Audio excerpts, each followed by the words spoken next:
though kung paano nga ba tatakbo yung sistema nila para makuha ang panalo up against the side of Ubek Maniac. Pero for now, sub-base Black Widow, dun agad tayo magkakaroon ng gera. Pero decider map natin, it's gonna be Compound.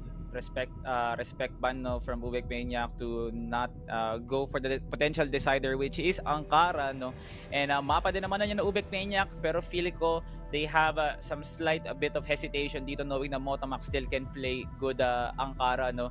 Pero looking at it in the way na Ubek Maniac, hindi talaga sila lumalayo sa Compound, hindi sila lumalayo sa sub-base, hindi rin sila lumalayo sa Ankara. Pero nung naisip nila na, uy, Motomac kalaban natin, baka kailangan natin iba yung Ankara, which they eventually did.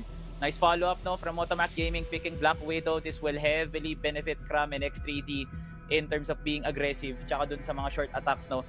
Feeling ko Motomac Gaming has something in this map na ngayon pa lang natin makikita. For both Ubek Maniac to start global risk, they will have to play it safely, pero maganda dito for Motomac Gaming na they will have to start blacklist in both maps, knowing na may pagka-ideal din naman yung mga teams na okay lang din naman na mag-start ng blacklist dito sa sub-base.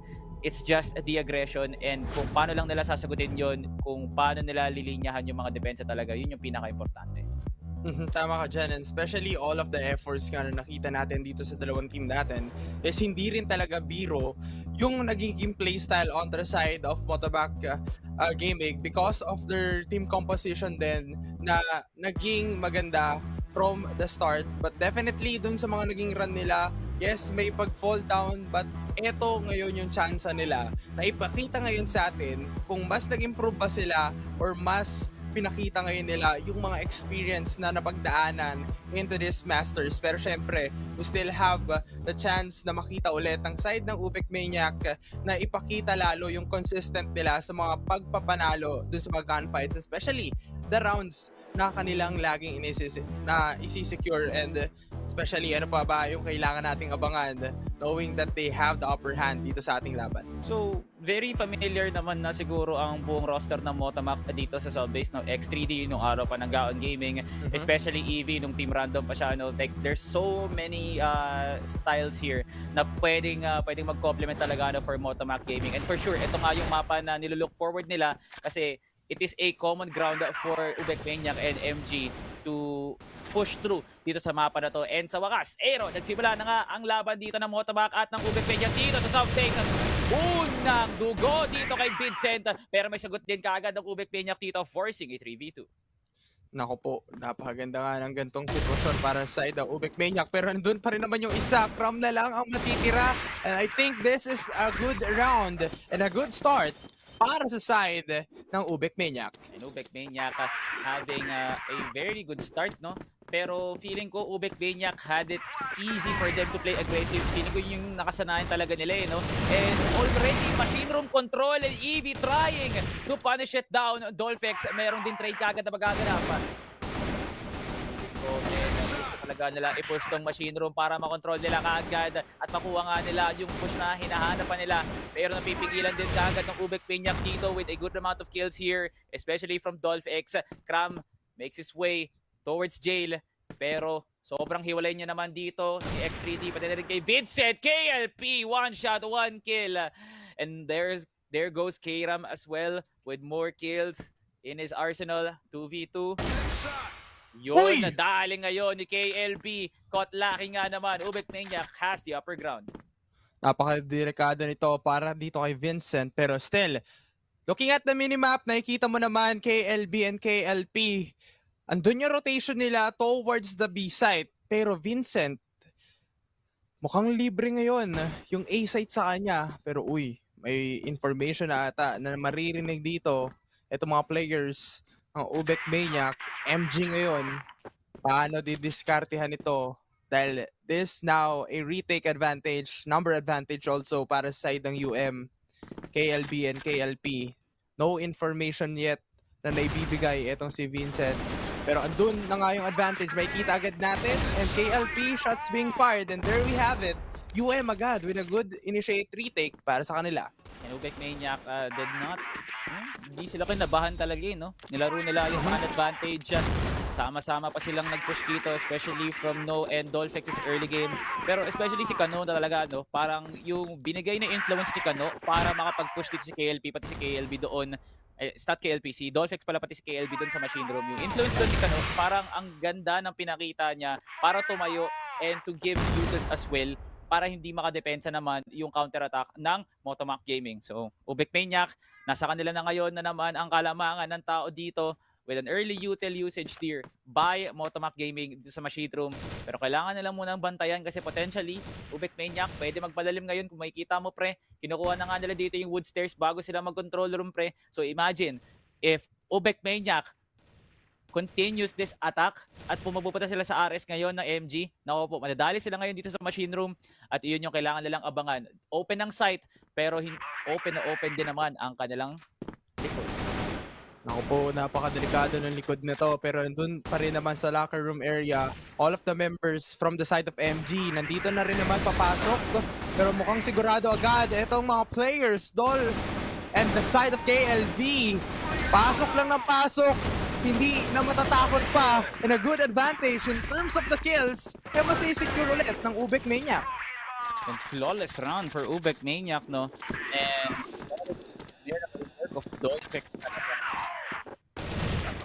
kanya, pretty sure Motomac Gaming is not looking good, no? And in confusion, kumbaga medyo nalilito sila kung saan pwede umatake. Nagdi-default nga sila, pero yung default hindi na tatimingan kaagad. Kukuha nga sila ng impormasyon pre, pero sobrang lalim naman. So the moment na nag-step up sila, yun yung pagkakataon naman ng Ubek Maniac para mahuli sila. Kaya Motomac Gaming not really in the best shape so far. Kaya kailangan nila ma-fix yung timing talaga. And Kano, uunahan kaagad dito si Eevee with good amount of shots dito by K-Ram dito sa may woods. Kaso mababackstab siya ni Kano dito. Kram will be getting JJ and Kano try to take cover dito lang sa may labas ng control room. Kano gets K-Ram and Ubek Maniac first 4 para sa kanila. Ganito kabilis agad yun yung pinapakita sa atin ng Ubek Maniac, knowing that they have the advantage in terms of gunfights, binabaril lang agad nila towards the players na nakikita nila para sa side ng Motomac Gaming. Pero ngayon, round reset, new round, pero mukhang may pag-asa ngayon ng Motomac sa pagdiretso dito sa may A side. KLP getting X3D and Kano and KLP, silang dalawa lang yung pinadala dito, pero grabe nga naman kung umubos. Walang tinitira ngayon ang Ubek Maniac. Pag may dumaan, ang babangga talaga. Vincent and KLP one another. KLB finally getting Vincent sa wakas. Ubek Maniac papatigilin na ang pagkalat ng Motomac Gaming. And we are not seeing any light of day para sa MG ngayon, pre. Masakit naman tanggapin, masakit man sabihin, pre. Pero Motomac Gaming nandidilim na ngayon ang paningin kasi galit na galit sila dito sa woods. Vincent getting a miraculous shot dito kay JJ. And ganoon din ang sagot ni KLP at K-Ram. Gugulanin muna si KLP as he gets the headshot. Ito na nga ata ang round ng Motomac Gaming. Oh, hindi pa nga ba? X3D getting KLP. At ngayon magiging 2v1 na nga. Ewan ko na lang talaga, Aaron. Man advantage kay Motomac Gaming. Pwede nila i-push to. My God, Dolphex. Makukuha pa si X3D. At grabe nga naman, Ubek Maniac, na ibaliktad pa nga nila ang sitwasyon ngayon. Si Dolphex na ngayon na mag-aabang para sa papush na K-Ram. Pero hindi niya pa nakiklear ang jail dito. Confident na nga ba siya na itanim? Dolphex nandun lang din sa control room na nagbabantay lang din. Kaso hindi niya pa alam si K-Ram dito. Matatimingan niya pa sa pag-flood. Hindi pa rin siya pupunta, pre. Napakahirap to sa ganitong sitwasyon. It's an open plan para dito kay Kram. Pero Dolphex, questionable pa kung nasan nga ba yung kanyang kalaban. So, ano ba yung pwedeng gawin ngayon? As of now, pwedeng magkakitaan na itong dalawa, pero low on HP na rin kasi itong si Kram. One tap lang sa ulo para dito sa laban na ito. 13 seconds in, makikita naman natin na mukhang itatap na nga niya. Pero Kram, mukhang alam na nga. At ayun na nga, one tap lang sa ulo, and Dolphex with a good clutch. Once again, UM na naman para sa round na ito. My God. Ang ngiti, habot, hanggang kaliwang tenga, tapos tagus pa, pre. My God, Ubek Maniac. Talagang masaya sila ngayon, pre, kasi tinadaanan lang nila yung machine room at bigla na lang may tutumba na Motomac Gaming na ang tanging pakay lang naman nila, pre, is pagbato ng util, sarangan kagad yung entrance para hindi na is iisipin ng Ubek Maniac na pre, i-push na nga natin to! Ubek Maniac! My God! Handling business right now, pre. Na ganun lang kadali talaga makapag-negotiate. 4v1. Ayun Spam pa. down kay EV. Napakasakit, Kuya Eddie. Motamak Gaming. Wala pa ring round. The K and K connection, KLB and KLP. Ibang klase yung ipinapakita ngayon nila, and Ubek Maniac once again. Ito na nga ba yung round o yung half na perfect nilang execute, pero makikita mo pa rin naman for the H. Mukhang delikado dahil nakuha ang kanyang buhay on the side of KLP, pero syempre nandyan pa rin naman yung pagbawi ng FG. Motamak Gaming ngayon aarangkada lang. X3D with a good initiate fight, pero uy, mukhang yung timing para dito kay Vincent. Kalaban niya ngayon si No. Mukhang yes na lang daw. Back away, reset. At mukhang default play ulit para dito sa side ng MG. Okay. Ubek Maniac. Vincent, nakita. No dito at ngayon ay tutumba na 1v3. Dolphex, pinakita mo kanina na kaya mo makipag 1v2. Pero Ubek Maniac, kailangan pa rin nila ng milagro dito para kay Dolphex. At ayun na nga, uunahan muna si 4D. Walang tag kay Dolphex, mangangalati lang yung buhay. Dalawang low na to, isang shot lang yan. Pero wala siyang impormasyon, pre. High-low setup to para kay Dolphex. At ayun na nga, nalikuran Ayun na lang! ni EV. Motomac Gaming now on the board.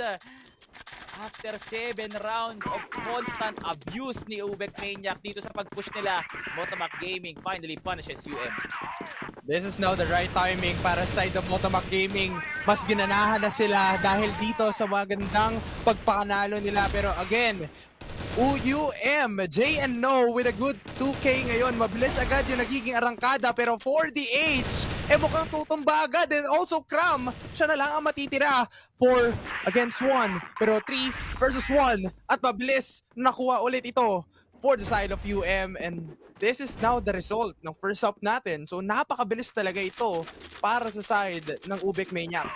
And Ubek Maniac in a very good position right now. Knowing na yung galit na pinakita nila doon sa Global Risk, maganda. Kumbaga yung transition nila. Kasi tingnan mo, bro, meron na agad silang control dito sa Machine Room, and Dolphex papaulanan si X3D. Ngayon, bubulagta ang dalawa dito sa Motomac Gaming with a good default setup by UM. May nakahiwalay din dito sa Woods. Kano, kakalabanin muna ang mga laban dito sa may control room 40. Uunahan din si JJ dito for the first kill of Motomac Gaming dito sa round na to.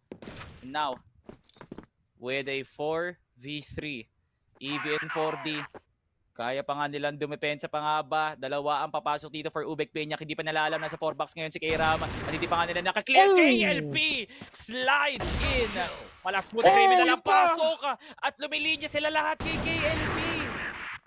Ngayon, Ubek Maniac nagpatayo ng ospital dito sa jail.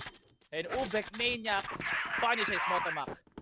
Mas mabilis pa kay Flash yung mga pangyayari on the side of KLP. And once again, mabilis na transition para sa side ng UM. Pero ngayon, hindi tumama yung shot on the side of KLP. At ngayon, X3D, siya na ang nabigyan. And all of the members, once again, ng Ubek Maniac, 1-for-1 trade at mukhang number advantage muli sa kanila. At ayun na nga, nakuha pa. 2v2. Winable kaya para sa side ng Ubek Maniac. At ayun lang, nagre-reload. KLB. At there we go. First map win para dito sa side ng Ubek Maniac GT. Hindi pa partida ko. Mga nakangiti pa yan habang naglalaro Ubek Maniac GT with a 10-1 outing dito.